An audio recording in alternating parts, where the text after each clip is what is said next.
Hello, and welcome to the last of the World War One of Churchill's crackpot schemes or good ideas. And this one is the one which undoubtedly will get a huge response. Because I'm going to do it this way. Gallipoli. Okay, Gallipoli is always held up as a crackpot scheme. But it isn't a crackpot scheme, because it's actually quite logical. At this point, Russian infrastructure is mostly focused on the south of their country. There isn't much from Archangel to Moscow and St. Petersburg and all these other things to supply Russia. And if you can't supply Russia, Russia can't stay in the war because they don't have the industry to do so. That's what they'll spend many 5-year plans on in the interwar years. So, your only option, once you look at the map, if you're Britain and France, and you can't go through Germany, which is in the centre of it, you can't go through the Denmark Straits, because that is neutral territory and will lead to a big battle, much as good old Fisher would like to do that. You can't. Your only option, therefore, is to go the southern route. Now, the southern route at this time is through Gallipoli. So here is what a sensible operation would have looked like. A sensible operation would have involved you first taking some pre-dreadnoughts into dock in Alexandria, maybe Malta, and attaching bulges onto them. Big bulges. And welding shut their forward compartments to create a nice cocooning space so that if mines get set off, the ship doesn't sink. While doing this and taking the time to do this, bring soldiers in and mass them up. Again, Malta would be a good place to do. It's far enough away in the Mediterranean that it's not necessarily likely you're heading to Gallipoli or heading to there at all. It's close enough that you can move them there without too much trouble or too many days at sea. Then, when everything's ready, with a couple of dreadnought-style ships along as well, maybe a Queen Elizabeth, HMS Queen Elizabeth if she turned up, or maybe something else, and the pre-dreadnoughts, probably about 8 or 10 of them, that you have got forming the first 2 lines of your column to go through, and probably 2 of the reserve spots as well at the front. Rest of your ships behind to provide fire support. Go in. Blast your way through. Have troops landing at selected spots along the way to try and secure the forts. So the forts are not just having to bombard ships, but also having to concentrate on troops coming up to them. But do not try and land your troops up along things so they can advance along. Land them as you go up. And have a force of small boats and minesweepers going in front and doing all their things as much as they can under the cover of fire. But also you've got the fact that you have those pre-dreads. They are designed to take damage. And if you lose one, well... and then land the bulk of your forces once you get to Constantinople. Now, this would be a quick, painful, but viable and logical operation. This is a sensible scheme. The logic behind Gallipoli is sensible. There is a good, strategic, sound logic for carrying out Gallipoli and resupplying Russia, being able to send supplies through to Russia as you will, being able to being able to keep Russia in the war, stopping possibly a communist revolution in Russia because their economy keeps going and food keeps coming in and all those sort of things. All those are good ideas. What is when it not sensible? When someone suggests, we can do this entirely by naval forces because the army doesn't want to do it. Okay, you can. That is the point at which you start forming the Royal Navy divisions. And you then go away and you do it with naval divisions and Royal Marines. Fine, you've had troops around, you do that. But again, you take your time doing it. And we'll do it immediately. That's the problem.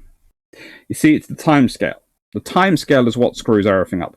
If you had been sensible, if this is where Churchill gets undermined, where it goes from being illogical to being a crackpot. You can't force it by ships alone. Potentially you could, but you'd have to potentially the only way you would have to have done the conversion to the pre-dreadnoughts. If you don't do the conversion, you can't do it at all. Well, actually, to be fair, we can say that they get freaking close. They managed to get very close to doing it. But the losses were too high. They weren't prepared to accept. They pulled back. Again, if you had done the modification to the pre-dreadnoughts, you wouldn't have had those losses. And you'd have got through.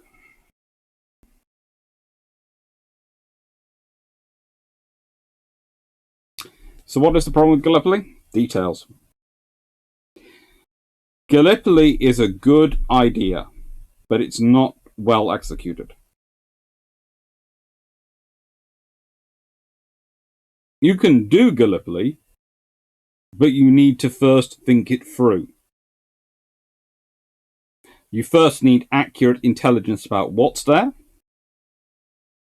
You don't want to find out that intelligence by going and blasting at them with your ships and finding out what's there the hard way. Secondly, you absolutely do not want to tell the enemy you are coming, or in any way give them at all clues you are, which goes to the local commanders and down there as well as to Churchill. Thirdly, you absolutely need to prepare your ships for it. And fourthly, the troops and the ships need to go in at the same time.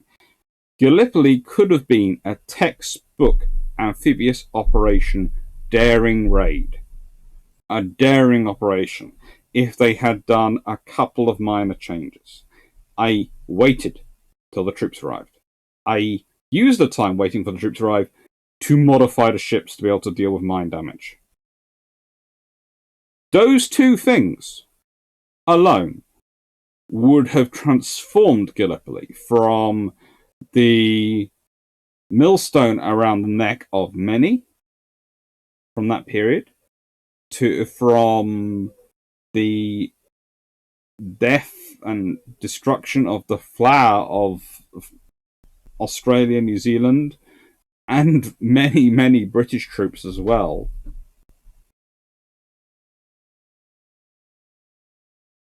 Into a victory.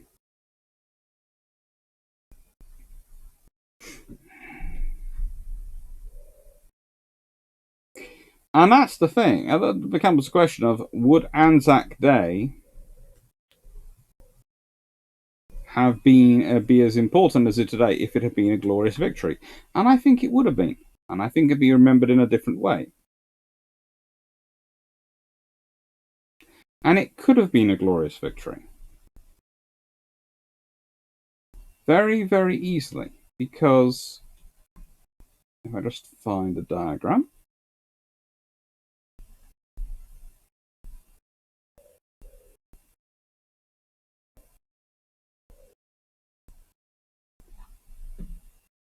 If we consider when the 18th of March happened, when they tried to force it by naval means, 18th of March,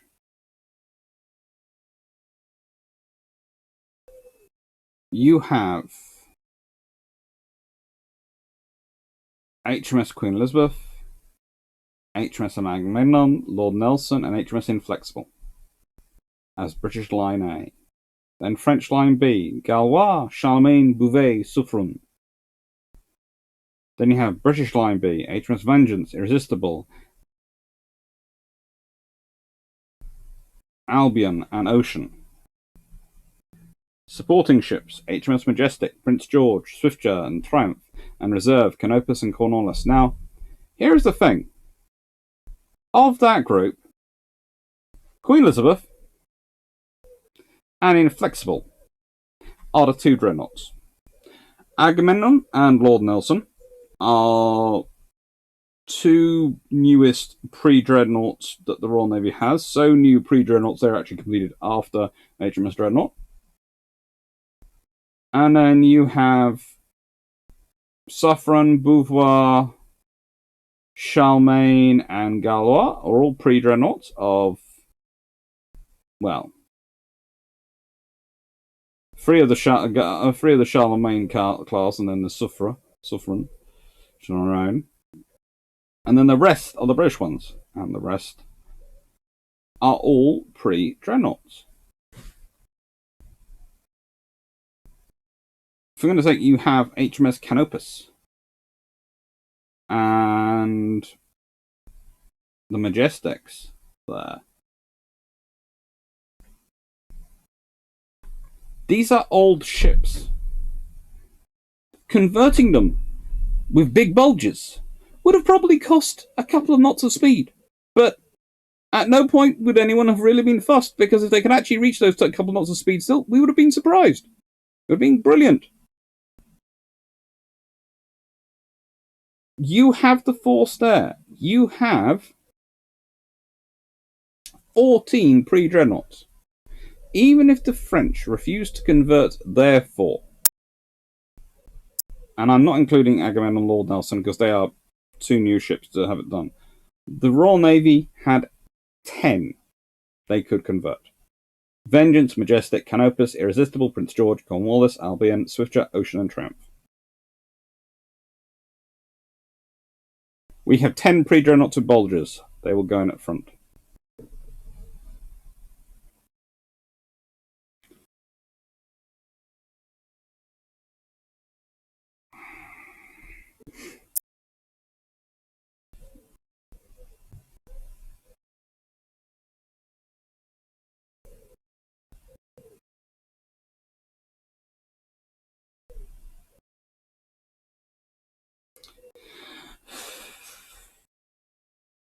And they get so close.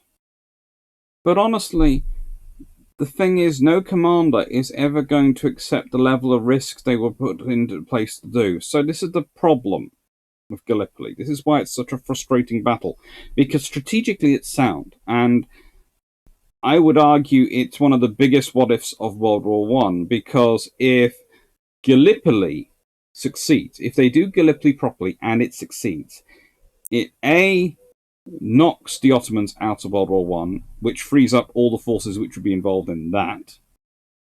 B, it allows ready resupply of the Russians, which hopefully helps their economy, almost certainly can keep their army going, may well forestall, maybe not the first revolution, but probably the second one.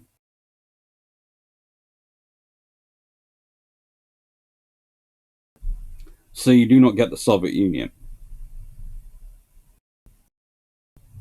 which could change entirely what happens with Eastern Europe post-World War One, which could entirely change what happens with the world as it approaches World War Two, if World War Two even happens, because some of the mixture that makes it viable won't take place.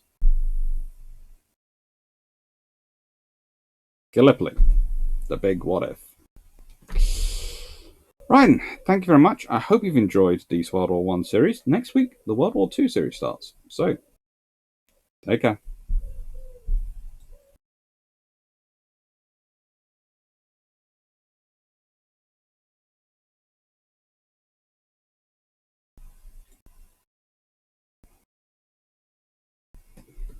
Oh, and here is an update of what we've got coming up. We have Brew Ships Questions, hopefully on the 7th of August.